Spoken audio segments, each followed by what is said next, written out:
Portugal, there's a YouTube show full of fun facts you need to know. Carl rings the bell and the members show to the GMP morning show. Featured guests will come and they will blow your mind. The audience will do so in kind. The little vanity mixed with some insanity on the morning show with GMP. Good morning, Portugal, and I'd like to welcome you to another fantastic day. Hey, Gumpers.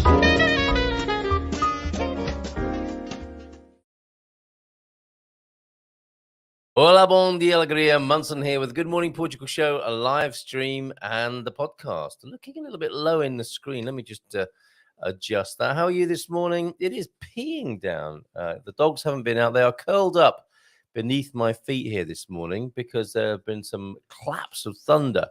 And they're a little bit scared, bless them. So they're in the studio this morning. The studio door is wide open. You might be able to hear rain pouring down outside. Certainly the storm that's been promised in this part of the world. And it's 20 degrees, though, however, so fairly mild outside. If wet, and hoping to maybe get out after the show and go. And I was thinking to myself, I must walk up to the village and buy some bread this morning. So thank you very much for that prompt. There's James's, the banana slugs, new loafers. Yes, can you imagine eating your bifana out of a pair of those? Multi-purpose loafers. If you get a little bit fed up with the smell of them, you can turn them into a sandwich. Ew. So, good morning. Yeah, how are you doing? Bon dia, alegria. Do let us know how you're doing in the chat in these most turbulent of times in so many ways. Coach Turner's in, James is in, and others are appearing this morning. So do say hi. I know there are a few lurkers here who haven't said anything yet this morning. So do say hi. We have got the Portugal quiz question for you today. That has returned. Service has been a bit bumpy, hasn't it, just recently? But we've been doing so much. And I noticed there's a lot of interest in the upcoming meetup in San Martino de Porto. Lovely little meetup yesterday, and looking like a big one in the new premises. It's not a complete change, although Palmera will be shut for all of November. I was chatting to Nelson yesterday. He's having a well-earned rest. Next week we'll be here. Some people will still possibly pop along to Palmera, but this is where the main event is next Wednesday. And loads of people are coming to that. I really wasn't sure how popular it was going to be.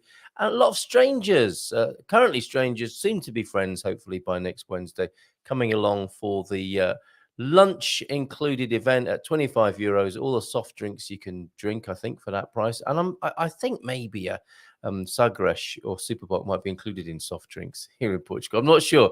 But anyway, you'll be able to get fed and watered and be in the company of some new people. And with a little bit of an emphasis on the networking, the business side of things, that sort of professional stuff. If that interests you, join us next Wednesday in San Martino de Porto at the beautiful Storytellers Palace. 25 euros all in there, and some interesting speakers and people popping along to assist you and get the most juice out of life here in Portugal. So let's go to the God Squad tip of the day and see what's being said in the chat. And I will bring to you in just a little while the Portugal quiz question of the day. It's about Costa de Caparica, incidentally. So first off, Coach Turner with an Hola Gumpers, tudo bem? Back to the track this afternoon. Back to the track for training. Longer, steady reps to build up endurance, basically building a base to be able to do faster work in a couple of months. You see, it's a long and well thought out strategic process for the coach there. He's not just putting on his trainers and running around willy-nilly. There is method in his madness. Because when he's doing his intermittent training, it does look like madness, let's be honest. People just walking along and suddenly bursting into a sprint, then slowing down a bit and then walking again. You never know quite where you are if you're walking about the track with an intermittent interval trainer. God Squad tip of the day from him. It's important to have. Oh, actually, before I read that, talking of tracks, that's reminded me. Race tracks, cars, Coach Turner. This was sent in, wasn't it? You weren't too keen, I don't think, on this pimped ride, so to speak. The Porsche You're a Porsche fan. You don't really want yours quite like that, was the impression I was getting. But that didn't stop. I think it was Suze or Pam sending in this picture of a crocheted cover. Is that a Lamborghini? It's not a Porsche, is it? A crocheted cover goes beautifully with her slacks and her lovely big cardigan, which she may have knitted herself. That's macrame, isn't it? I think on the car. Do you fancy a macrame car cover? If not that, at least a steering wheel cover, eh? Or some your driving gloves with the macrame backs to go with that beautiful brown leather. Sorry if that's well, that's bound to have offended some petrol heads, isn't it? Now, on that subject of petrol heads, I'm going to sit up in my chair a bit. I need to adjust my camera. We would like to do more on helping people buy cars here in Portugal. We recognise it's a difficult process. It's more expensive for starters. That's the main difficulty, I think. And getting in touch with dealers, getting dealers to get back in touch with you, that's a big problem here in Portugal, and actually getting a car bought. So I'd like to do a few interviews with people who've successfully bought cars in Portugal so that your stories can be the basis upon which you can be the shoulders, the giant shoulders upon which new incomers, foreigners, immigrants, expats coming into Portugal can learn from. So if you've got a story to tell about buying a car, I'd love to hear from you and record a little interview with you on that. And we're going to develop resources on buying cars. And we'd love to do some test drives as well. If you're a Portuguese car manufacturer seeing this or a dealer, we'd love to do some test drives and give people some ideas and head starts on what they might buy here in Portugal and how they might go about it, more to the point. Okay, so God's God tip of the day then. It's important to have good balance as we grow older, isn't it, just? It doesn't help when there are cats in the house. 3 cats here at the moment, all strays, being given a new start in life here in Shea GMP.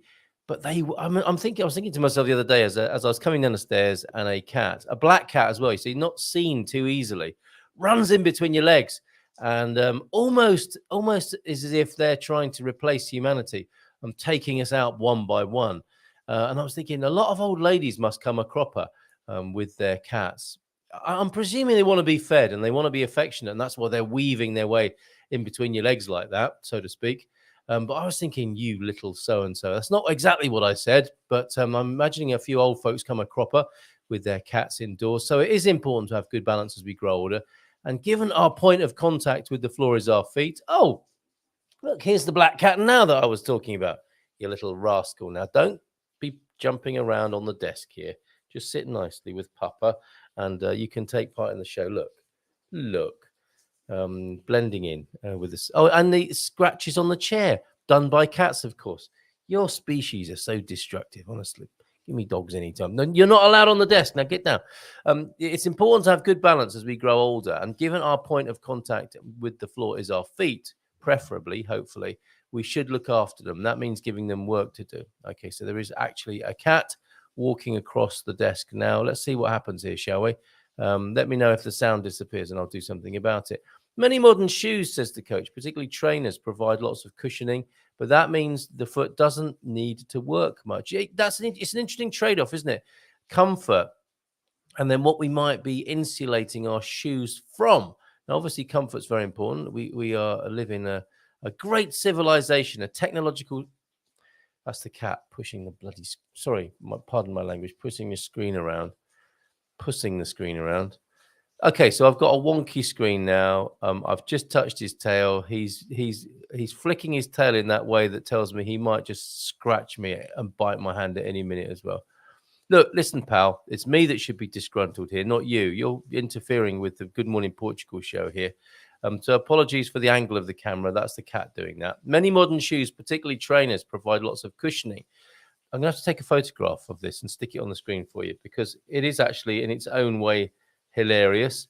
The flicking of the tail I don't like very much. It says to me this cat is about to attack. Yeah, he's got that kind of face going on. So I'm going to take a picture of this so I can show you exactly what's going on from my point of view here. Well, I think that took a photograph. Anyway, for the 5th time, many modern shoes, particularly trainers, provide lots of cushioning, but that means the foot doesn't need to work much. A great way to counter that is to walk barefoot on a sandy beach. What a lovely idea. Not today, though, not this morning. Alternatively, actually, what would it mean to go and to walk in wet sand? I guess that would give you a different kind of exercise, wouldn't it? Alternatively, sit on a chair. If you can't get to a beach, sit on a chair with a towel. Sorry, just doing the photograph again of the cat. Sit on a chair with a towel placed on the floor in front of you. Put your feet on the towel using your toes. Pull the towel towards you. It'll work all the muscles in your feet. And if somebody walks in and says, "What on earth are you doing?" you can say, "I'm just exercising my feet," which probably won't help at all, will it? Okay, I'm just adjusting my camera now because the cat has pushed the monitor, which has the camera on it, skewing my perspective here. Bon dia, thank you very much for that, Coach Tenner. Some foot exercises there, which will have got all the foot fetishists going crazy in the audience. Bon dia a todos, feliz quinta, tudo bem, from James, the banana slug. And his dad joke offering this morning is, my therapist says I have trouble expressing emotion. Can't say I'm surprised. Okay. That's it, isn't it? Something to think about. Headline, man in boxers leads police in brief chase. That one I understand and appeals to me. My therapist says I have trouble expressing emotion. Can't. Oh, I see. Okay, can't say I'm surprised. Very good. All right, sorry, took me a while to get there. He says, I went to make coffee and refresh my screen, and all my comments were gone. No, I think the same thing happened to the coach this morning. Your comments are here. Oh, Smoky Treats is in. Watch out. Morning to you. And Christina C has joined us as well. Good morning to you, Christina C. How are you doing? Yeah, it looks like it's rainy where you are. Give us a weather report, if you will, from wherever you are in the world. And I think everyone's comments are okay. Weird stuff going on behind the scenes. I can see them. I am reading them, in fact, as proof. Smoky Treats. Bon dia. Esto mais ou menos. I bought a car. Banking here completely sucks compared to the US. Okay. Is that a comment in connection with the trouble you've had buying a car? Was there a problem with the financing or something like that? But I'm not sure many people would disagree with you, Smoky Treats, about how difficult it is using the banks here, and increasingly so. Compliance and what was it? The comment that was made? I think it was Anna Caramujo of Savicat who was saying the other day, it's the government that's making the banks do their work for them, which is often the way with governments, isn't it? You know, making us into our own tax collectors or administrators. You know, we have to do it and pay for it, whilst the people who are supposed to be paid for it aren't paid very well for it, and arguably are struggling to do their job properly for one reason or another. How's it going at Seth? I now have two cats. This could get really awkward and difficult here. I now have two cats on the studio worktop. I'm actually quite worried now. Yeah, Christina C. How are you doing? And where are you? I can tell it's raining where you are, but I'm not sure exactly where you are in Portugal. So let's do that Portugal quiz question of the day this morning. And with it, an excellent video song from a brilliant Portuguese band, Pesticida, who came to our attention when we used to live in this part of the world. So let me bring it onto the screen now. Bon dia from Facebook user as well. Who are you? Let us know. Is that you, Frank? It could be Frank. Lisbon, but not as you know it, was how I described this place when we first chanced upon it. I'm going to tell you more about it now because it's won an award. It's quite awkward working with a cat draped over the mixing desk. Okay, here's your Portuguese quiz question of today then. And sorry, these haven't been quite as regular as they have been. Our schedule has had quite a few delightful spanners thrown into it. Okay, Portugal has one of 2023's coolest neighborhoods in the world. Incorrect misspelling of neighborhood there, but it is in quotes because this is clearly an American piece. Sorry, there's a cat. There are cats on shelves, bookshelves, on the mixing desk now. Just need the other one now to complete the picture here. According to Time Out, Portugal's Costa da Caparica, in Almada, incidentally, not central Lisbon or Porto. Well, you might be forgiven for thinking that's where the coolest neighborhood in the world is one of the world's coolest neighborhoods, Costa da Caparica. In response, Vera Moura, director of Time Out Lisbon, said, Costa da Caparica has always been a summer destination, but in recent years it has welcomed a new international audience that is revitalizing remodeling and revitalizing the area, calling it Caparica. Calling Caparica a strip of tranquility by the sea, Vera adds that its surf waves, long sandy beaches, and good weather have earned it a nickname among new fans. What are they calling it? So we have one of the coolest neighborhoods in the world here. This is the Portugal quiz question of the day here at Good Morning Portugal. Caparica, Costa de Caparica is one of the coolest neighborhoods in the world. I think 18th in the top 20, and it's got a new nickname, which is it Capifornia? Is it Costa de Happy-Rica? Is it Costa Fortune now because of all that remodeling and revitalizing that's going on? Is it Costa de Caparica? See what we did there. And is it Puerto Rica? So there you go. And while you're over there, and I'll put the link to that, where the screen that I'm showing you now in the chat now, you can watch Pest and Cedar's Sol de Caparica, a song about the place. So there you go. There's the link for it in there if you want to go and have a guess, or you can try your luck now if you're in the chat if you want. So there you go. That's the Portuguese quiz question of the day today. Rio de Muro, Sintra, and now it's not raining, but it's already rained a lot and it's very windy, says Christina C this morning, who's joining us on the Good Morning Portugal show. And there is your link to that quiz question. Whilst banking here completely sucks compared to the US, the mortgage interest rates, well, let's see how long that lasts. The mortgage interest rates here are better, though. Not one, right? A lot of people were caught out by the check. They were on a fixed rate and a variable rate, and it changed, didn't it, and punished some people quite severely. Good morning from Sarah. Good morning to you, Sarah. How are you? And Dan this morning. A lot more rules, and it is more difficult. What's that? Having a bank account here in Portugal, by the sound of it. João de Norte also in. Bom dia todos.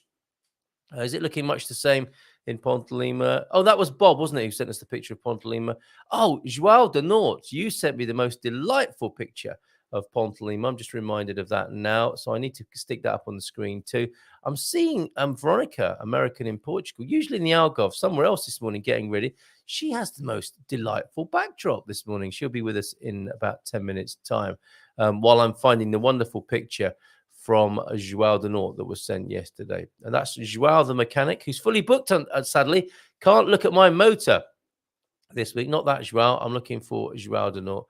And honestly, I can't find him right now in the deluge of communication that is 913 590 303. Let me just, I'm going to actually have to type your name in to find this, John. How is it looking this morning?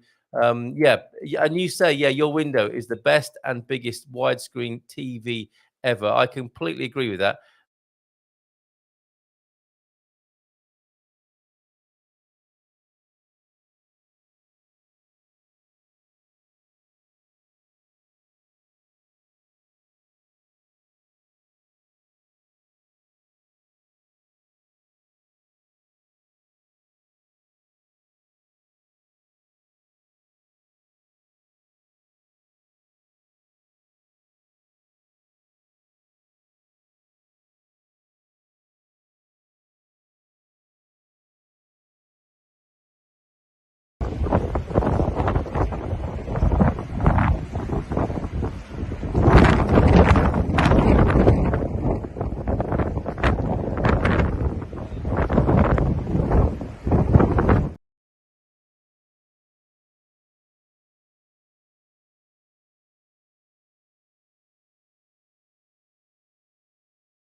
Now we're back, I think. Veronica. That was a very awkward moment. I don't know if it was something the cat did, but I think we're okay now. Thank you very much for that. Let me just clear the air with a bit of Viana de Castelo because I couldn't hear that. I want to hear it again and make sure we can hear it.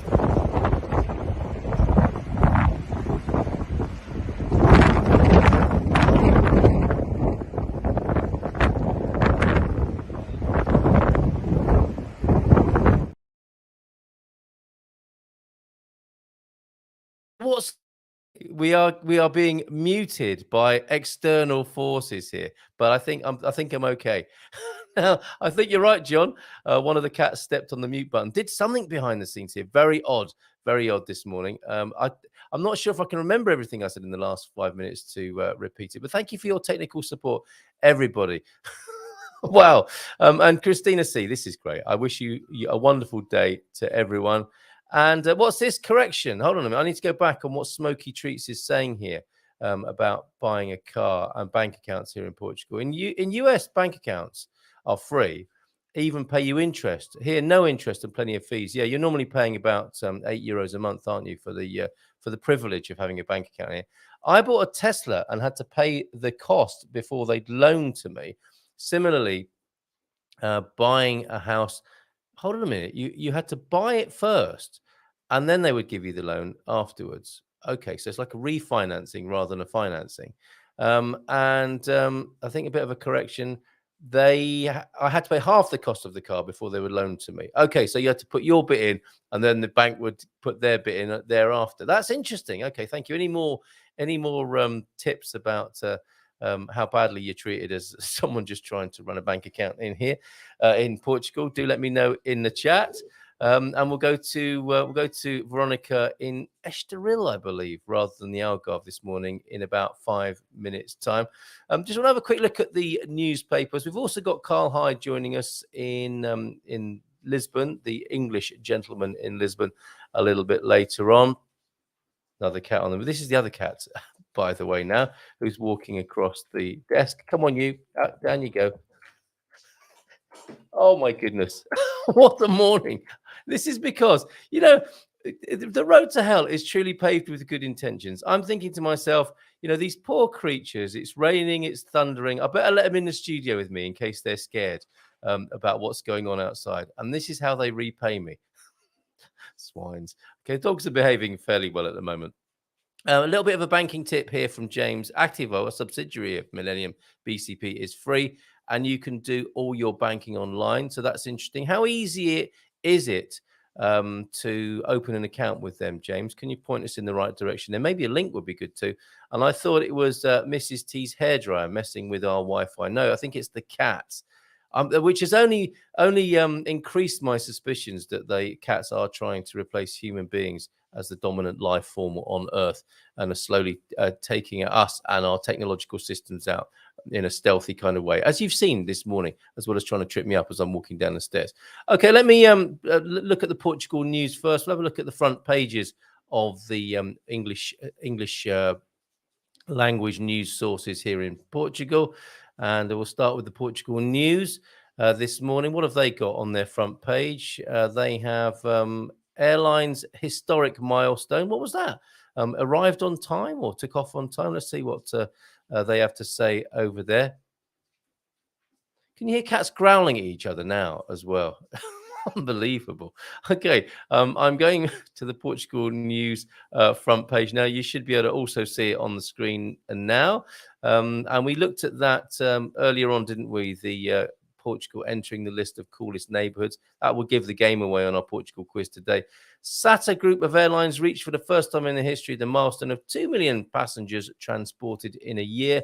I believe that's the airline that will take you out to the Madeira and the Açores. The ultra rich are choosing Portugal. Really?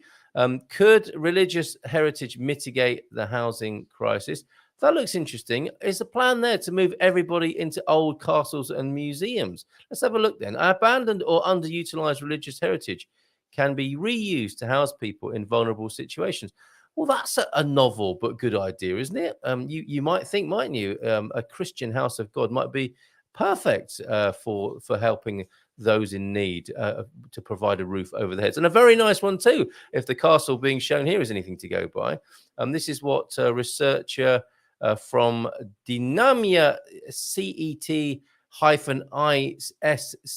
that sounds like an EU funded thing if ever I saw one. That's Rolando Volzon is saying, in a note that anticipates the 4th edition of the international conference Arquitecturas de Alma, is at the Soul of Architecture, which takes place from Thursday to Saturday at the Monastery of Batalha. Well, there's a fine building, under the coordination of the Instituto Universitario de Lisboa. A researcher also criticizes the impact of the valorization program of Revive Heritage. Is everybody keeping up with these? It sounds a little bit esoteric so far to me. Rolando says, and he will be saying in his Batalha talk, the dynamics of monastic heritage. That's his talk. And he believes that one should not look at monastic convent heritage only as monuments. This dimension is obviously important, but buildings can and should be at the service of the community for other purposes. Wow! Namely as an instrument to mitigate the housing crisis. Okay, so the needy, the homeless, could be put up in the monasteries and castles of not Batalha, presumably, or maybe only parts of it, because a lot of it hasn't got a roof or windows, has it? But according to the data released by the organization of the Arquitecturas de Alma conference in Portugal, only around 1% of Catholic religious heritage is used for its original functions. A lot of capacity slack, you might say there. We are witnessing our heritage being used in favor of profitability. Yep, as the state and municipal councils are unable to maintain the spaces and give them viable functions, they end up granting them to private investors who decide to build more hotels and luxury developments, he points out. And that's, we've seen that, haven't we? Not far from here in Alcobaça. They've done a really nice job. But what a brilliant thing here. We do live in a strange world, don't we? With strange values occasionally. And we're not always very self-aware. And here's Rolando Volzoni driving a bus through that strange gap in our consciousness and making the connection here between empty buildings owned by the church and the state that might be repurposed for the use of the homeless and needy. Well, there's a brilliant idea. Thank you very much, Rolando, for that. Read more about that in the Portugal news. Let's go to the Resident now and see what's being said on the front pages over there. As a proper deluge is pouring outside of the studio. It's raining cats and dogs here. It's raining cats onto the mixing desk, and it's actually raining outside. The dogs are the best behaved, as usual, curled up as they are underneath the table here, taking refuge out of the rain. So let's take a look at the Resident front page before we chat with Veronica this morning, who incidentally was at our wonderful Discovery weekend in Tamar, and we've got pictures to prove it. Some of which I barely remember being taken, Veronica. Such was the fun that we were having there. Okay, here's a concerned-looking gentleman. Olyao achieves 100% family doctor coverage. Well, you'd think that was a good thing, wouldn't you? Tell your face, mister. On the front page of the Portugal Resident at the moment. A lot of grave-looking faces there. I would have thought that's good news, isn't it? That everyone has access to a doctor in Olyao. Also on the front page there, dentist to mount protest, for the first time outside Parliament. Alongside the doctors and teachers, they're not happy either. Maybe there's a few gaps in dental provision. Well, hey, sustainability is key for... I'm a fine one to talk. Sustainability is key for future Algarve golf. It's a difficult one to square that, isn't it? The sustainability of golf courses. Number of tech firms, I'm not criticizing it, but I mean, it's just an interesting proposition, that, isn't it? The environmental aspects of maintaining golf courses. I'm sure there are ways. And it sounds like they may be being looked at in the Algarve at the moment. Number of tech firms setting up in Lisbon rising, economy changing, the PM says. And Portugal terror threat level stays where it is for now. It doesn't say where it is for now, but that's where it's staying. I think we can assume it's fairly low in the world ranking at the moment, but still vigilance in place here in Portugal, given what's going on in the world. And the WHO advisor becomes Portugal's new Director General of Health. And Natasha Don, typically, characteristically, writing an excellent piece there alongside or weaving into that piece some of the aspirations of the World Health Organization and how it would like to respond in future pandemic situations. So that's the Portugal resident for you. How rude of me to keep Veronica waiting. Let's give her a nice big round of applause and bring her onto the screen now, live from Estoril. Hello. How are you? Really well. This, notwithstanding a few challenges from my colleagues in the studio here this morning, they are hair challenges. Rain. Yeah, well, good for you. Here, we've got cats and dogs in the studio, and we've got some severe rain outside the studio. The studio door's open. You've got the same by the look of it. It's pouring onto your pool outside there, Veronica. Yeah. Estoril is getting it right now. Yeah. Okay. So tell us what you're doing there, and exactly where are you? While I adjust my camera. I'm in Estoril, actually, just really close to the casino, and I'm with my friend Filomena and my great agent Raquel from the Algarve, and she's been working on this development for a couple of years called Pasos de Arcos, Pasos, right? We say Pasos, the pass of the arches.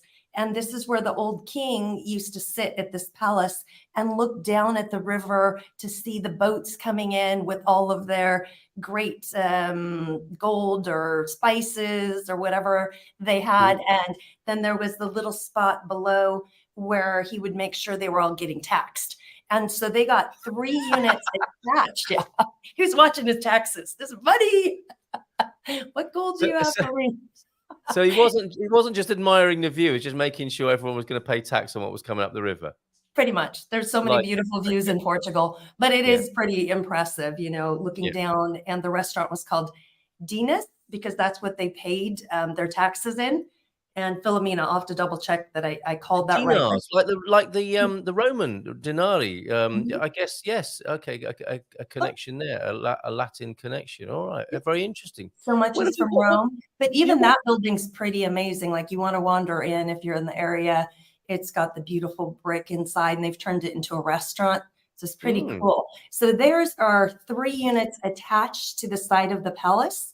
So if you buy one of these are in development. And if you buy one, you get access to the hotel. The palace has now been turned into a hotel, but you get access to the palace, the hotel, the spa, the pool, the exercise facilities. It's pretty cool. Very good. Okay. We're going to follow up on it. I did a video in here when it was still pretty, gutted. Because they're not allowed when it's that historical, they're not allowed to use big equipment to knock down some of the interior walls. So some guy had to sit there with his hammer and chisel, and it took 9 months to knock down some of the walls by hand. Breaking out of prison, isn't it? It's very reminiscent of a jailbreak movie. It is when you see how big they are.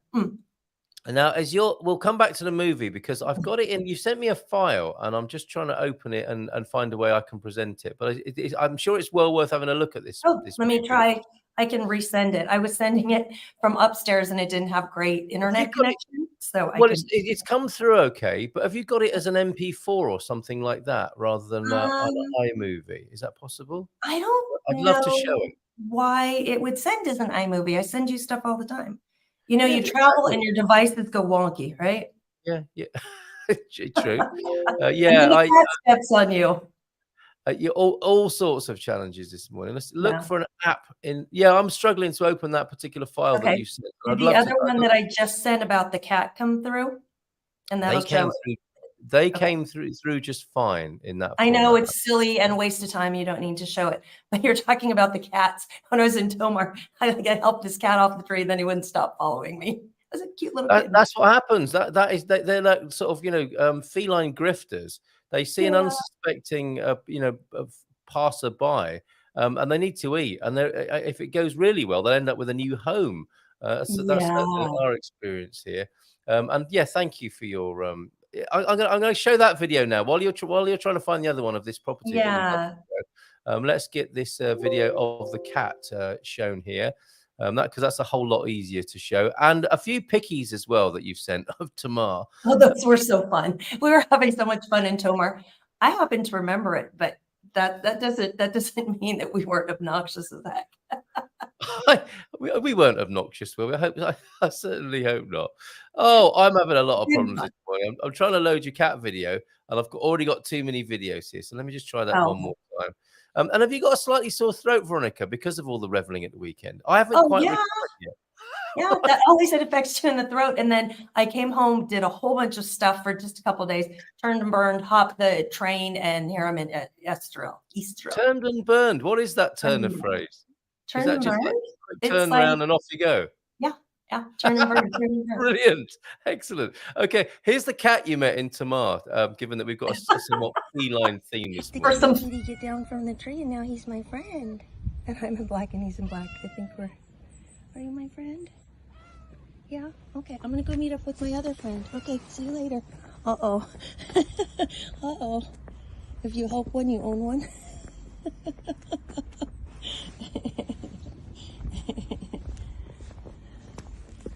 Uh-oh. Do I own you now?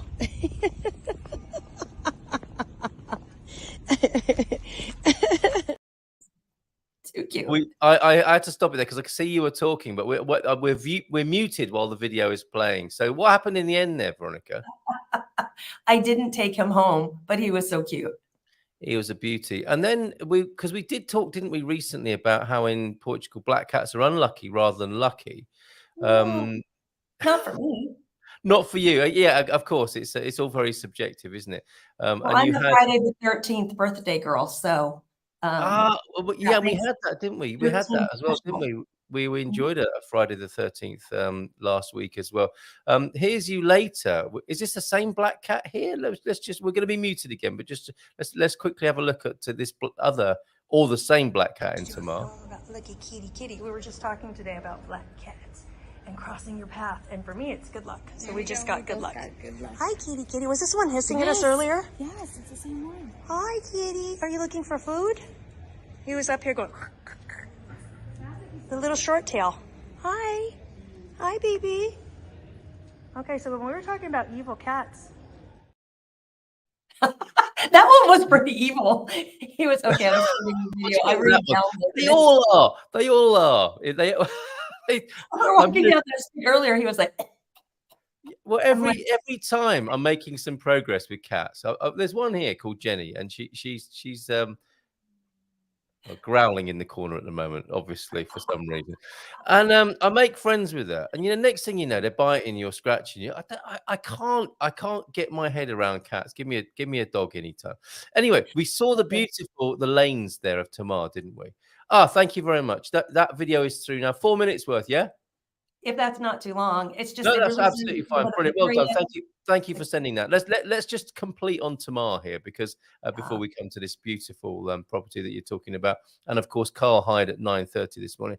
What a wonderful weekend! You got a little preview there. Those were the lanes of Tamar that you were walking through late at night by the look of it, with Tracy who joined us as well. And in no particular order, here are a few more pickies from Tamar. That one was fairly late on an evening, I think, wasn't it? I don't even know where that is. Well, that's outside the remarkable Hotel Republica, where we met Jose. The maitre d' at the Hotel Republica is an absolute legend, isn't he? What an amazing bloke he is, Veronica. You made friends with him, didn't you, earlier on that day, I think? And other people were comparing him to Father Ted. Does that ring a bell for you? Do you know of Father Ted? I don't know Father Ted. Okay, well, apparently he looked a lot like Father Ted. We may have a picture of him, we may not. Who's this here? Oh, is this the tour guide, Peter? Yeah. Okay. How was the tour of the conference? You set us up with two fabulous tour guides. And because there was more than 6 of us, we had 2. It was amazing. They were wonderful. Well, I didn't make it though. I was getting ready for the filming with Bobby. So we didn't make it up to the tour. What did you learn about the convent? Oh my gosh. Do you have an hour? 2? Highlights, please. Highlights. Highlights. That the place that I originally thought was the toilets wasn't the toilets. How far into the process? And then the rest of the tour, he was saying, "Those aren't toilets, Veronica. I'll show you where the toilets are." And did you have to turn and burn at that point, or did you not start? Turn and burn. But we did learn that, I'll have to send a picture of this, that there was an old, I don't remember if he was a high up in the order or not, but he was buried, and he was buried with glass over his coffin Oh, because right. he was buried with, there's a reason there's so much penis stuff everywhere in that area. He was born Homo erectus, or he died Homo erectus. And so Yes. all the people would come up and praise him, and they had a glass tomb so you could see in. And Yes. eventually they covered it up because I think it was Salazar saw it and was horrified. But for hundreds of years, people would come by and look at this. And so marvel at the condition in which he expired. yeah. So when you walk by, you wouldn't know, but there's one piece that's newer marble than the rest of his crypt. And Right. Fortunately, it's covered up with glass as well, right? Because otherwise it would probably be very shiny as well, wouldn't it? You know how people have got a habit of touching marble, haven't they, on statues, and that bit becomes a bit shiny. Well, I would say the dogs are behaving well. I now have a cat on the studio desk again, and Jimmy Choo is trying to jump up into my chair with me as well. So let's see how this goes. Well, let's have a look at a few more photos. So that was Peter, I believe, the tour guide there. Here you are. Thank you, Peter, for that. Here you are with a fabulous picture outside the castle gates. And this was the Templar Knight who I think greeted everybody on arrival. Is that correct? yeah, he greets you, and then you pay him a few euros. He says Yeah. something for the treasury. Yeah, and that's what the box is for. It doesn't look big enough, does it, for all the money that was clearly going into there that day? That's one of the churches in town, right? That's not up on the hill in the convent, is it? This is where many of the Knights Templar Grand Masters were buried. Oh, And really? I think Okay. a lot of people pass by this. This one is like, was more important to the Templars than actually the convent. So this one has a lot of history and mystery, and it's worth taking a peek into. So after we did that little tour of the gardens, we popped over to this church, and there's a few other places that are kind of overlooked, like Right. the John the Baptist church too. Oh, there you are. There's Yay. Jose, the maitre d', who was taking pictures of here of. Frank was asking about Chinese Terry, and there he is. He's with us. He turned up, sounding like a gangland boss, Chinese Terry. We had a lot of fun with taking the photos with Jose and explaining ourselves. It looks like that, doesn't it? It looks So like what they'll do now is add your photo, because they took it with the hotel camera too. Do you remember going in the hallway and seeing all of the movie on the posters? back stairs. Will and we the be famous honored on the back stairs? We will, won't we? Yeah. And so he was showing the famous people that had stayed there. The owner of the hotel sat down with me earlier that day and was giving the history of the hotel and the antics. Yay. That is later on in the evening, isn't it? With Chinese Terry looking magnificent there. The drink has been drunk, I think. It's time to go home at that point, isn't it? No, it was all good fun. It was really good fun. Oh, but then we went out and took pictures with the Then we went statue. outside, didn't we? Now, don't give it away, because there's an important secret here. There's a Templar secret, isn't there? I think it's very bad luck to speak of it or to give the game away. Yeah. There's more cat growling going on, and it could kick off at any minute behind my monitor here. It's the theme. Do you have a door to your studio?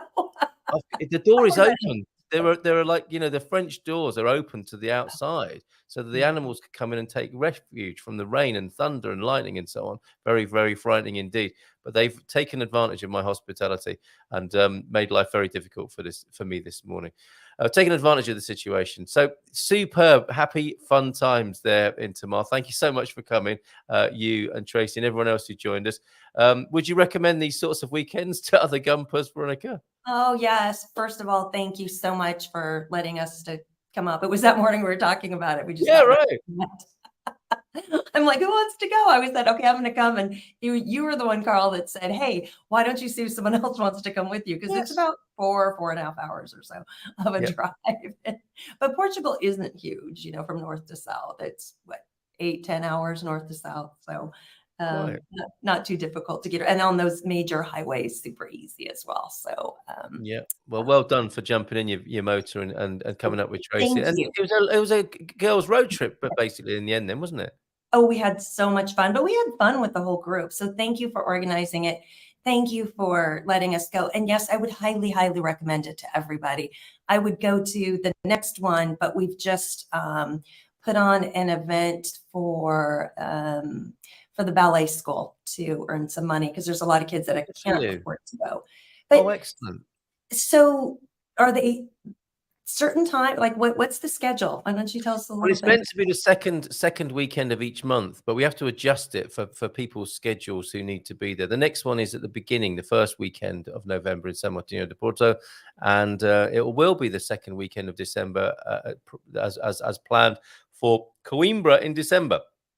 Coimbra, we will be in there at what is it, the 9th and 10th of December to see the Christmas lights over there, and what a wonderful time of year to be in Coimbra.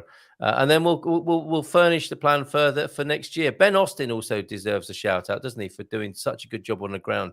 The son of Terence and nephew of Gary, who's here this morning, who did a fabulous job in his hometown of Tamar, finding us brilliant places to go. We did. I mean, I described it as being eating and drinking like a Portuguese king. It truly was. It was so good. So thank you very much to Ben as well. Gary's in. Look, wow, big rain last night, high wind, just tracking down actually how many showers the Frontier house actually has. I wonder what that means. Has he got showers coming in through the front of his house there as a result? Rain and wind, says Joel Denot, is making me have to make an emergency run to the hardware store to get steel tree stakes, binding wire, and a sledgehammer. He's firming up his jacaranda. Step back, everybody. Antonio is in, and we've got a bit more information coming in about banking as well here in Portugal. I imagine you'll have something to say about that too there, Veronica, a little bit later on. But we've got that video now. So I think we can talk over this one if I put it on the screen in a certain way. So let's bring that video file on. And if you could give us a bit more background again about this delightful property and how you came across it in the first place. So this is one of our developers that rehabs properties. I say rehab because when you say build, they're not really building them, right? They're taking older structures, keeping the history and keeping the update of it. Oh, then I think we lose the volume of that? No, not at all. I've just paused it while you're telling us a little bit more about it. So she develops those in Villarreal de Santo Antonio. We've sold some of hers to Americans. We started bonding, talking to her, and then now she's one of our good friends. So she has a place down in Villarreal de Santo Antonio while she's flipping, but not really flipping, renovating homes. That's the proper term, renovating homes there. And she's also doing it here. So she said in Estoril and Paços de Arcos, and she said, you've got to see this one. I'm renovating now. And wow, it's spectacular. So this was earlier this year we're going to see. And then today we'll go out, maybe tomorrow, it depends on the rain, and do some footage of the changes. All right, let's have a look at it now. Welcome, my friends, to Paços de Arcos. It's probably Paços because it's got the little C with the gizmo under it. Paços de Arcos. It's a lovely town on the border of the ocean or river in Lisbon, between Cascais and the town of Lisbon. A beautiful stretch of coastline exists from Cascais, goes through Estoril and all the way down into Lisbon. And this lovely town is set back and hidden within this sweet town. So this is the Palace de Arcos. And this is a place where the king himself would sit and look down over the river and see the ships coming in, and see that little place to the right? That was a customs house.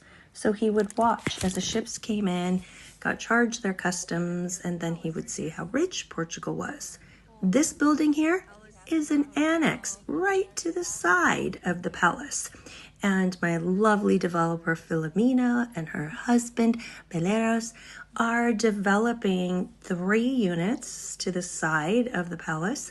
And these 3 units will be for sale. They actually can get involved in them now.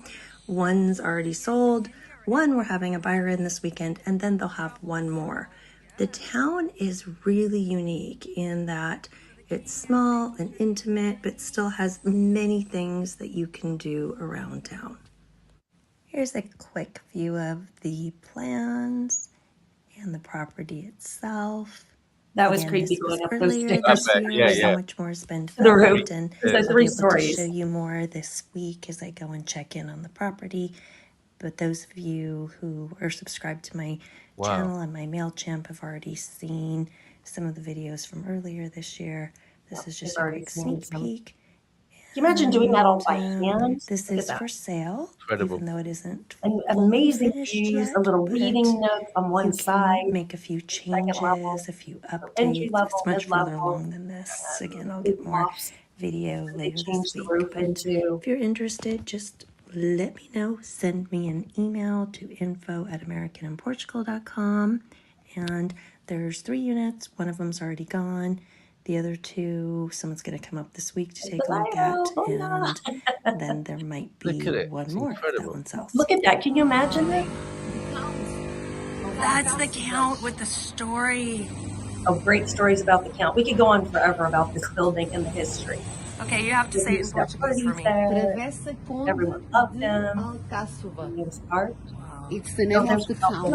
It's the name is Conde Alcáçovas, and this street is Conde de Alcáçovas.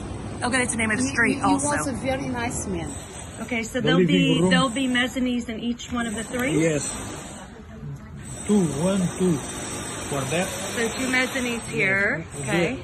To have a good vision. And then windows? Amazing. Yes, the window. Okay, so you have like the dormer windows. Over that, yeah. Okay. This is a structure.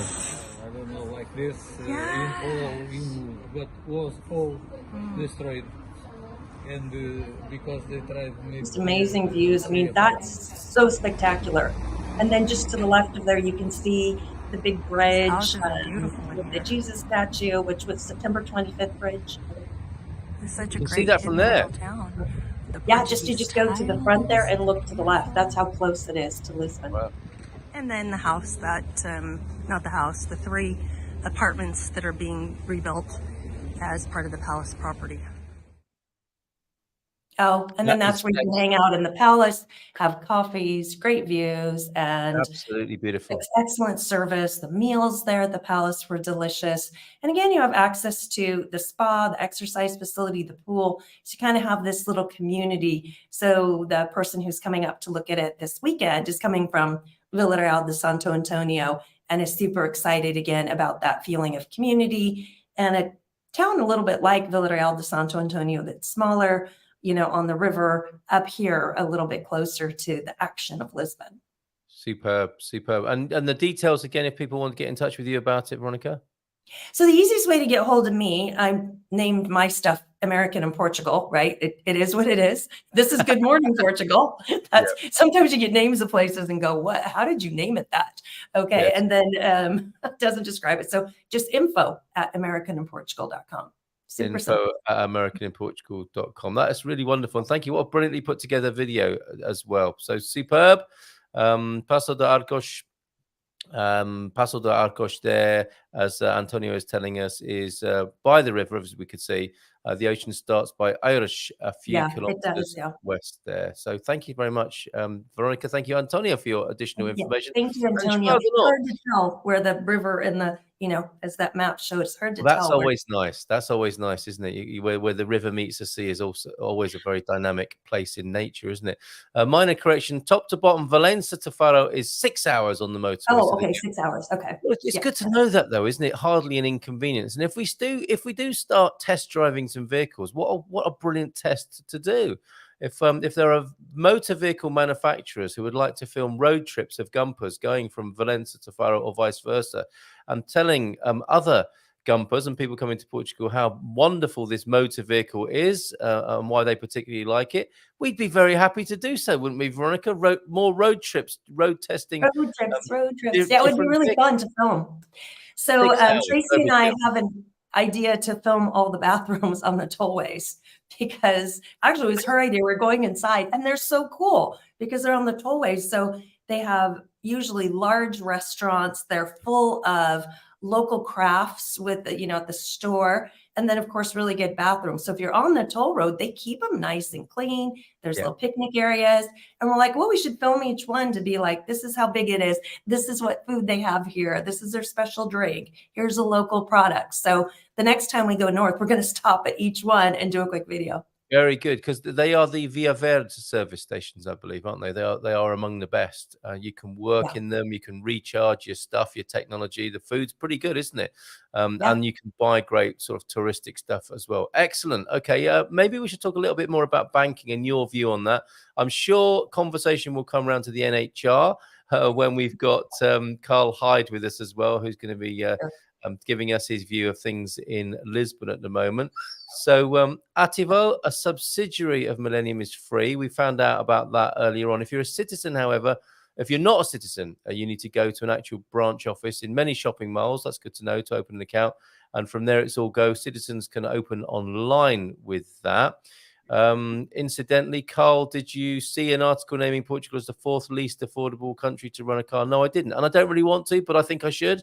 People need to know about this, don't they? So within the context of it being the 4th least affordable country to run a car, we need to let people know what is the most affordable way to run a car, if you see what I mean. Because a lot of people want one and still need one. We're going to figure out how to hack that situation. James says about the Ativo Bank, it's still 300 pages of contracts. Of course it is, requiring 135 signatures, but at least it's all digital. That will be a bit of an exaggeration, but not much of an exaggeration, right, Veronica? When you're opening a bank. I joke in one of my videos about the fact that it's like signing a loan contract in California. Like, this stuff is huge. And I was at Santander, and you really need to be careful with those fees, because when I said I was going to bring money in, have it transferred or wire transferred over, which then of course we talk about FX and our lovely friend at FX and Sarah and everything. But, you know, and I'm so glad she was on the trip. She's so kind. And you can get charged a lot of fees for bringing your own money in. I think they were saying 5%. So I'm like, if I bring 200,000 euros in, you're going to charge 5% of that. That's ridiculous for me to bring money to your bank. When in America, you get better interest rates, or you can do a CD or something and get great interest rates, you know, this 0.45 or 5%. And fees are non-existent anymore at most banks in America. So it is tricky here that you're going to pay a fee. I think I pay $6 a month at Santander, and then there's a fee for my ATM card. And then there's some other stuff. I don't know what it is. So I think there's just one of the 3 pet peeves that people have, Portuguese pet peeves. Motoring has got to be number 1, isn't it? You know, from the licenses through to buying a car, and the expense is difficult. Banking probably second, and spectacles. I think that is a contender for 3rd place. People find, well, maybe I should extend that to other consumer goods as well, but certainly people don't like buying glasses and spectacles here in Portugal, do they? And prefer, a lot of Americans go home and get their spectacles rather than do it in Portugal. Is that, you looked a bit quizzical about that one? Well, I haven't found that, because I've had so many people have good experiences, because the insurance, when we use the insurance, especially like Allianz, through Metal, and some of the companies that you get group discounts with through the expat groups and stuff. And, you know, one person forgot her glasses in Lisbon and just arrived in the Algarve. She called home, got her prescription, walked into a store, and walked out with them same day in the center of town, Villarreal de Santo Antonio. And they said they're so nice and so kind. Just doing the dance too. I am so a little pissed bug off. on my screen. You know what? I am so pissed off with wildlife this morning. Cats, dogs, and now flies. It's like, oh my, could this get any more challenging? Just need a plague of locusts or something. No. Right, okay.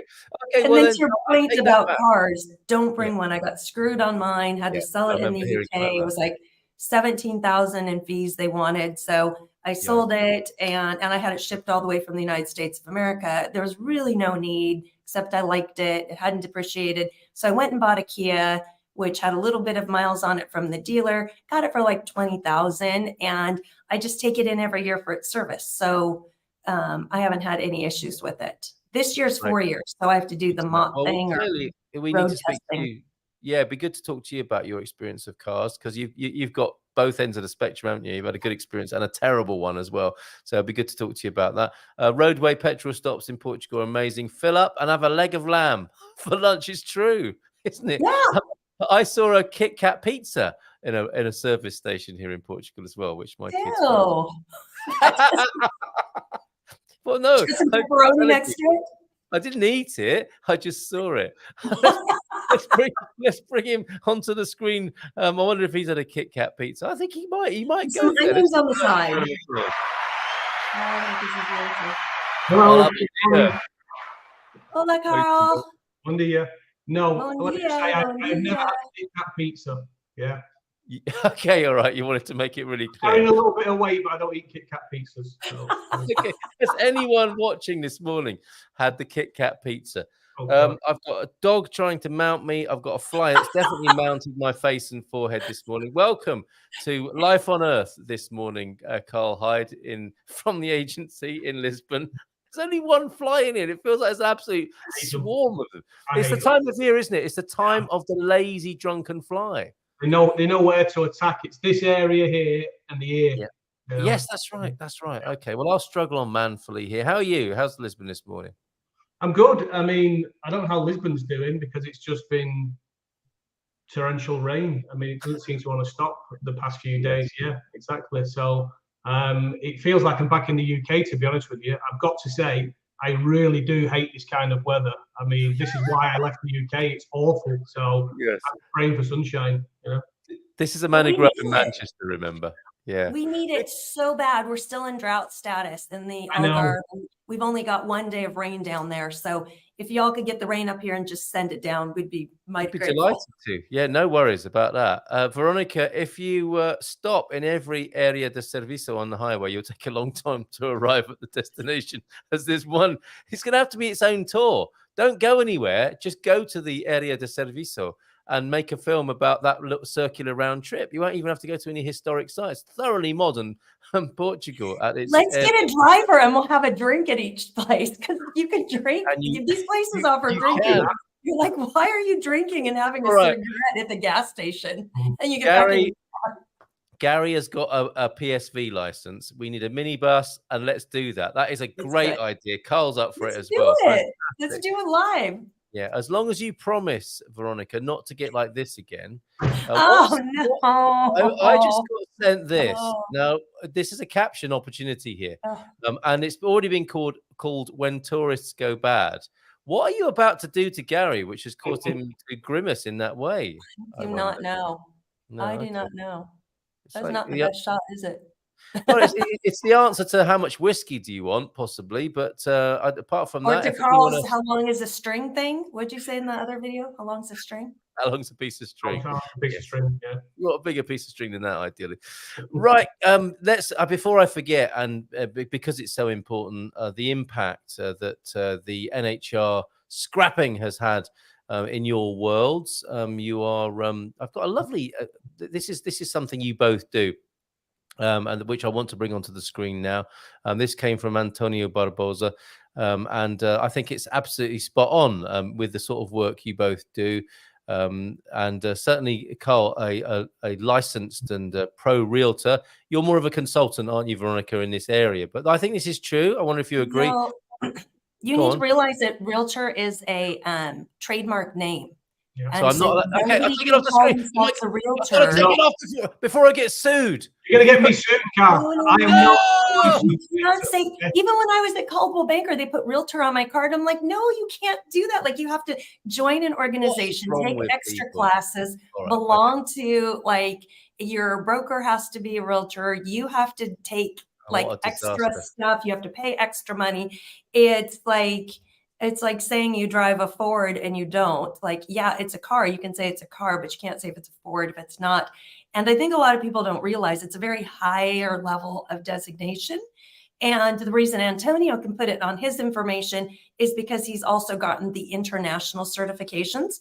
So if you see somebody with realtor and they're from America, they either have transferred over their certifications or they never did real estate in America and they don't know the difference. We have a lady that works for us at the agency, Kelly Swanson, and she's a realtor based out of Hawaii. So yeah. All right. So I need to at this point. Yeah. I have been attacked by cats, dogs, flies, and now possibly realtors of the United States and their lawyers are going to be after me as well. So I would like to clarify because it kind of shows. No, thank you for somebody saying, "Oh, I know all about American real estate," and And then you go to find out this person had never sold real estate in America. They came here, and here you don't even need a license. You just show up and they give you a number that day, which is their broker's numbers, an AMI number. And so then when they start throwing out these terms, you're like going, wow, they don't really know what they're doing. So you need people like Carl that knows what he's doing. Wait, you're on that side. Carl that knows what he's doing. People with experience. We say it all the time. Could I publish a retraction now then? If I have in any way offended the realtors of the United States, I would like to fully and formally apologize for doing it. They're not like that. It's just a clarification. I hope not. Okay. People do have a lot of money, you know, to be able to. Okay, well, this is a definition of a realtor: someone who solves problems you never knew existed in ways that will blow your mind. Also, see, badass miracle worker. Now, that's what attracted me, because I think you two do that. I was going to say, I guess by definition, I am a realtor. So, there you go. Definition, if not professional certification. Yes, that's why I was showing it in the first place. No offense meant to honorary. I'm honorary. Yeah. So real estate agents, real estate consultants, realtors, they all have different meetings and different qualifications. So having clarified that, as real estate agents and consultants here on the screen, how has this news of the scrapping of the NHR affected you? Veronica, I know you popped on immediately during one of our other shows to give your perspective with your friend from Evora the other morning, which was fantastic, really good. What have you been thinking subsequently about this, the impact and actually the real anxiety that it's been causing for people? You know, I don't think we see a lot of it in America, because it's really anyone who's got a higher wealth level, and we don't have the same wealth tax and taxation that they have in Europe. So I think, like anything, people can prepare before they come over here, because we do have a dual taxation treaty, right? And you need to talk to your CPA in America, as well as your financial expert here, to see what does and doesn't affect you, because capital gains will be taxed here and again, I'm not an expert, talk to your expert, but capital gains things, you need to sell your house there before becoming a resident here, where some people want to come over and sell their house later. You don't want those hits. Portugal does do some things, of course, if it's your primary residence, but then you have to look at, okay, was that your primary residence here versus there? So you've got to talk to the experts and line everything up before you arrive. So you can still do that without NHR. There's annuities, there's all kinds of things that you can do without having these lump sums of money that are going to be cashed out, or stocks or whatever it is that create a capital gains hit. And then you're looking at wealth tax and inheritance tax, which Portugal is better than other countries, but in America, they don't typically have that unless you're a very high level. So every situation's so different. They've got to talk to their person. But for your average person that has a pension, that's coming over here and just wants to live in a way that has a better lifestyle and live in Europe, it's still a great option, and they're not going to get hit as much. So that was the point you made, wasn't it? Yeah, you were straight on that, and it sounds like in the circles you move in, it hasn't caused the same sort of levels of anxiety as I'm hearing from some of the professionals we work with here on the Good Morning Portugal show. And I think your advice there is excellent, sagely, badass miracle worker stuff, to make sure you get the professional advice before the implications and consequences are felt too harshly. So yeah, really good advice to talk to the right professionals as early on in the process as possible. What about you, Carl? Well, I mean, obviously, I agree with what Veronica's saying there. First of all, make sure you're planning, even with NHR. You know, you still had to make sure you're ticking all the boxes and doing everything correctly. It still required planning. It wasn't just a case of rock up here and sort of pay no or low taxes. Yes. You know, so definitely plan. But I mean, from my point of view, dealing with clients on a day-to-day basis, clients and even, you know, friends that I've made since I've been working in real estate. Some have said, you know, without the NHR, I wouldn't be here. You know, that was one of the main drivers of me coming here. And there are others that have said, you know, the opposite, that it wasn't a major factor in what they did. So, you know, from that respect, I think it will stop a few people coming here. You know, but overall, it's still a very attractive place to live. And on a short-term basis, I'm getting a lot more inquiries now. People sort of panicking, which is it's not good. they're sort of like, I need to get there before the end of the year. Can you find me a rental? I want to complete on this. I want to do this. And that's not good, because when you start rushing things, you make mistakes, and you don't know exactly how it will play out, and what the rules will be exactly. So a little bit of caution. Things are going to change. That's evident. But do your research, speak with the professionals in whatever country you're coming from the US, from the UK, and then find a professional here that knows what they're talking about, and make the right decisions. Otherwise, it could be very costly, But things are going to change. It's just how it is. They are changing, aren't they? And of course, they were always going to. The NHL was only a 10-year plan anyway, scheme for people, and it was always going to end for individuals ultimately. But that's been brought forward, and not something that's going to be available to people, generally speaking, and quite soon, it would appear. So thank you very much for your insight, both of you, on that. Go on, Veronica.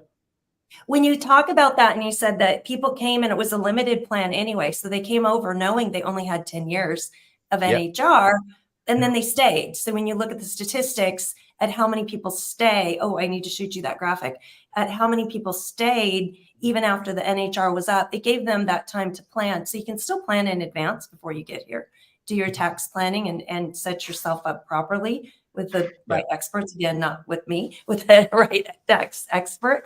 And while some people did, use that for 10 years and then move away, it still gave you time to maybe take a chunk of money out of somewhere else and then put it into maybe rehabbing or investing in your life here. And that's money coming in, right? That's a lot of investment has been done here with that. So hopefully that still continues into Portugal, and it doesn't affect Portugal, but that people are able to just do the planning of how they're going to do that before they get their residency here. Yeah. Okay. Very good. Smoky Treat says, seems like, are you American, Smoky Treats? I wonder. I'm trying to put your comment up on the screen now. I'm having a little bit of trouble. Seems like when people find out you're American, they immediately decide not to negotiate at all on house prices.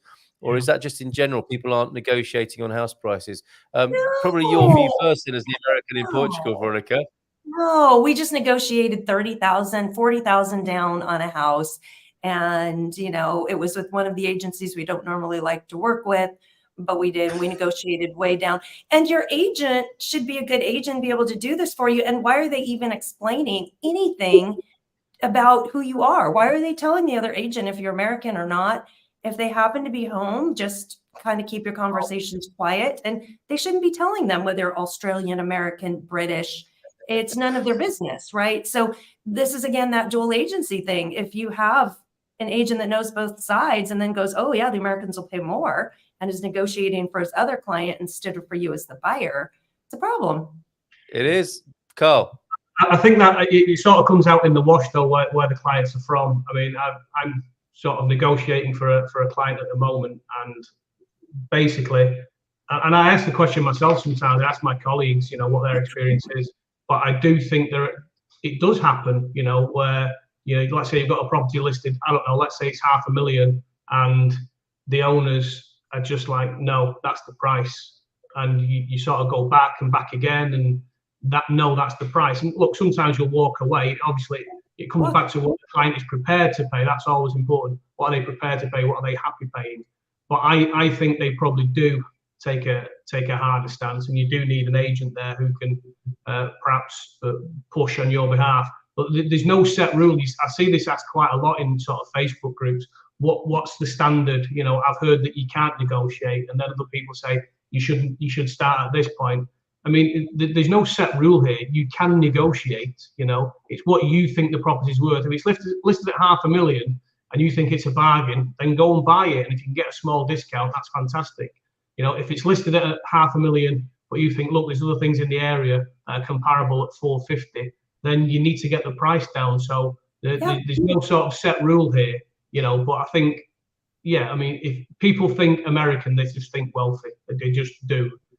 So it's my job to sort of try and reset those expectations and know that they may have some money in the bank, but they're not foolish, they're smart people, and that they're not going to be ripped off. So Yeah, negotiate. Always try to negotiate. You can always ask the question. For your answers. Yeah, brilliant. Thank you for your answers to Smoky Treat's question there. Go on, Veronica. You want to add something else? I can see. Well, again, when you're making that first phone call to the other agent and going, hey, you know, I have someone who's interested in looking at this property.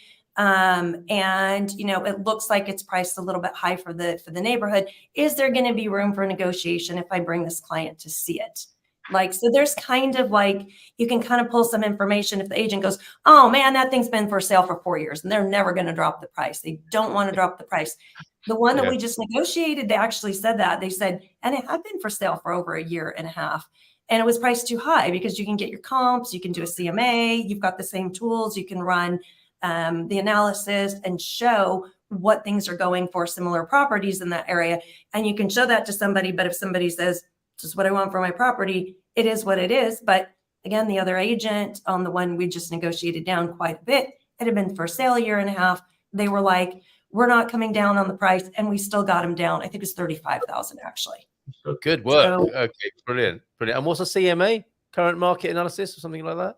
Well done. Current market analysis. Ooh. In America, your title reps do that for you because you have title. We don't have title here. So again, researching. Well, that's in the post, isn't it? Here, the system, the behind the scenes. What's that called? CMS or something?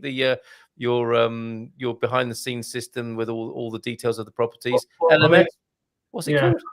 I use a system here, a piece of software called Casafari, and that gives us some overview of like a market analysis. Average price per square meter, average price for a 3, 4, 5 bedroom home in a specific area, average price for property overall. So there are some indicators. While like the US and the UK, you can look at historic house prices, which is obviously fantastic. You know, I wish they would do that here. The only thing you've got here is to look at sort of what else is currently listed in the market. So it is possible, and you can get a good idea of where you're at. You know, is it on the money price wise? Or are they, you know, edging a little bit upwards? So we can always. And what is that system called? What's that in the United States? What's it called, Veronica? The back office. So this is a little bit different than what we have in the States. So in the States, a title rep will run this for you because all information is public information and it's recorded at the county recorder. So I can go in and say, how much did Carl pay for this house?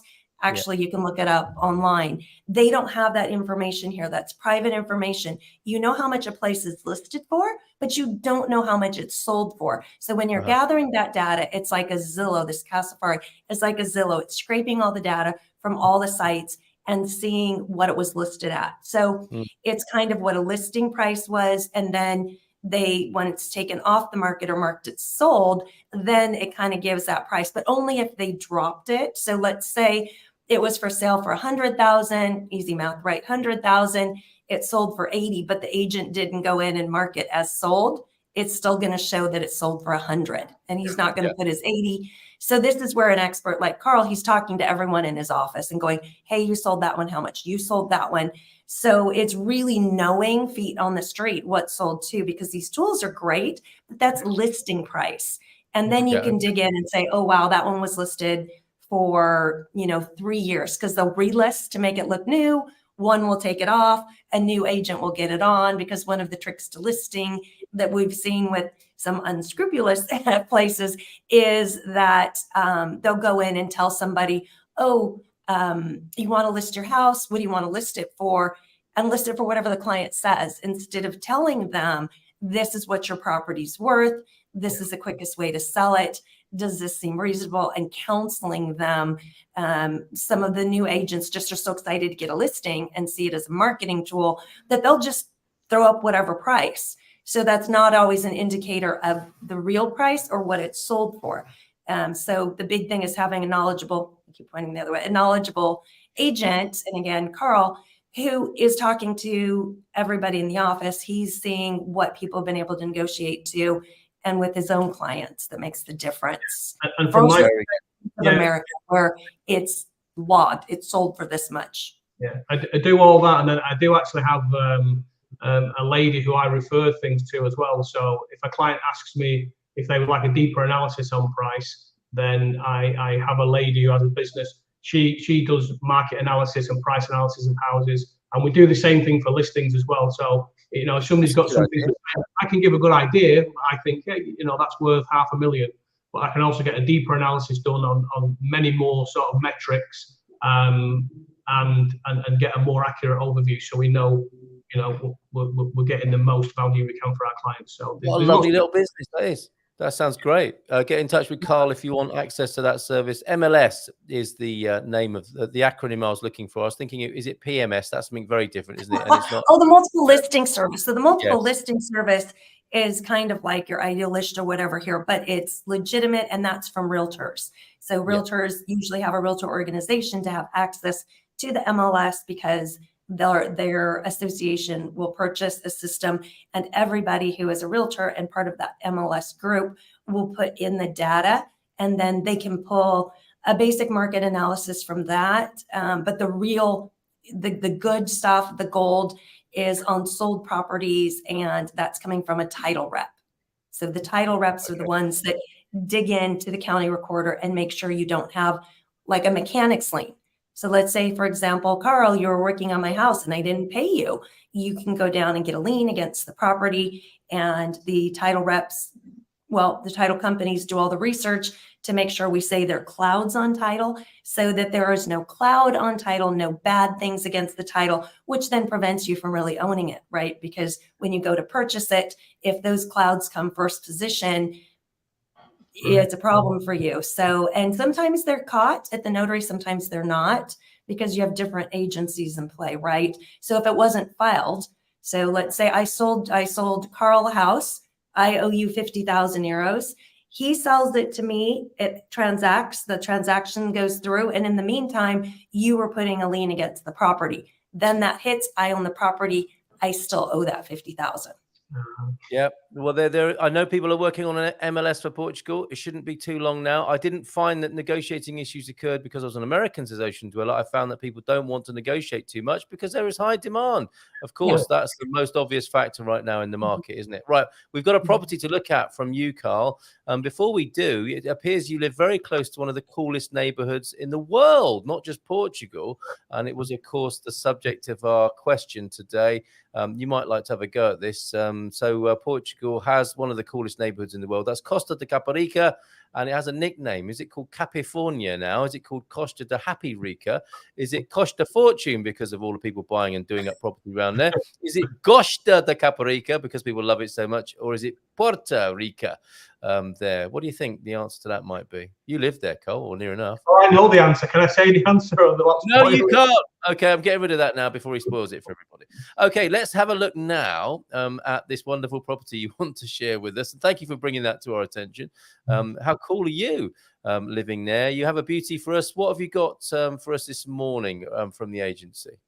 So it's another listing by my team leader, Christopher, who is currently out in the Far East doing business. It's a nice life.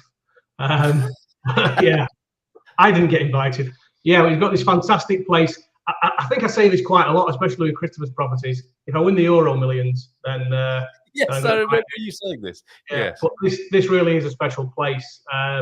It's in Sintra, a luxurious 6-bedroom property, marble floors, wooden floors, heated inside pool and gym. I mean, it's huge. I think it's 1,500 meters internally, sat on a 5,000 square meter plot. Looks palatial. You've got views over the Serra de Sintra. Yeah, the mountain range. I mean, look at that. You know, what a fantastic sort of entrance there. You know, you just feel like... with a house like this, I want to come from downstairs every morning and have a butler say, Mr. Munson is approaching the dining room. I think you need a robe, you know, like a silk robe and a cigar and somebody holding your drink for you, you know. Yes, absolutely. Look at it. You can see the marble floors. It's absolutely fantastic. It's got a lift. Yeah, well, you know, why waste it? Forgive me. I was thinking this is really good value at 330,000. I missed the zero off that.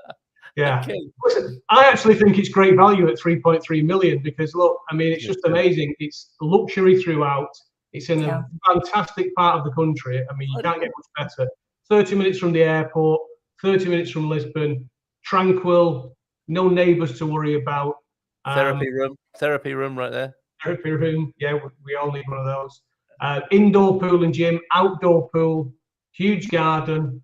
I mean, what more do you want in a property? You know, it's absolutely. I can't think of anything else I want apart from to foosball. Oh, yeah, okay, of course. Well, you see, it's got an internal courtyard. The courtyard has had a glass roof put on it, and they have a pool table in the middle. So, I mean, just everything, you know. I mean, I would buy this place. I really would. It's fantastic. That conservatory, it's incredible, isn't it? And the view from your office there. That's your office, isn't it? Yeah. Huge garage. Yeah, enough space for all your vehicles there as well. Fantastic.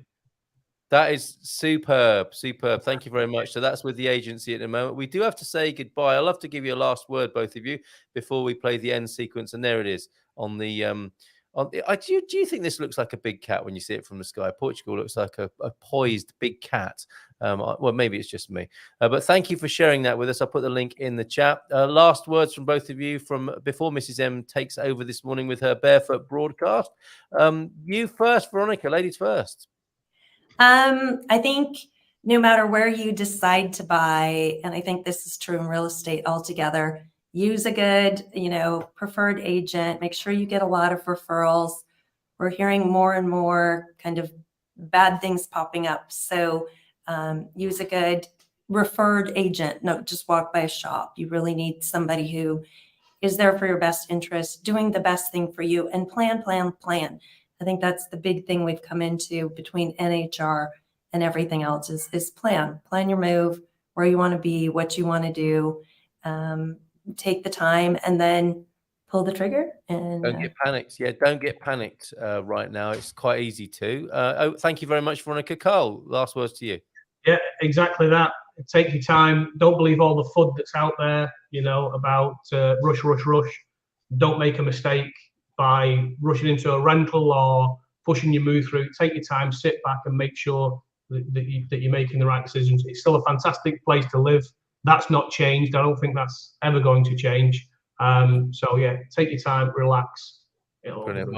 Well said. Yeah, take a breath and take the emotion out of the situation, if at all possible. There are emotional aspects to moving to Portugal, of course, and that's life, isn't it? But great advice from our real estate experts, consultants, and friends here. Not the other word that I used earlier. You know all the terms now. All right. I've got to roll the end titles. Yeah, there is a great video, and you can see it if you go to this link here. Peste and Sida, I think. Solda Caparica. We love that one in our house. Have a great day in Estoril, Veronica. Have a wonderful day. Maybe staying indoors today, south of the river there. Carl Hyde from the agency in Lisbon. Thanks, folks. You've been brilliant. Ciao, and bye for now. Thank you.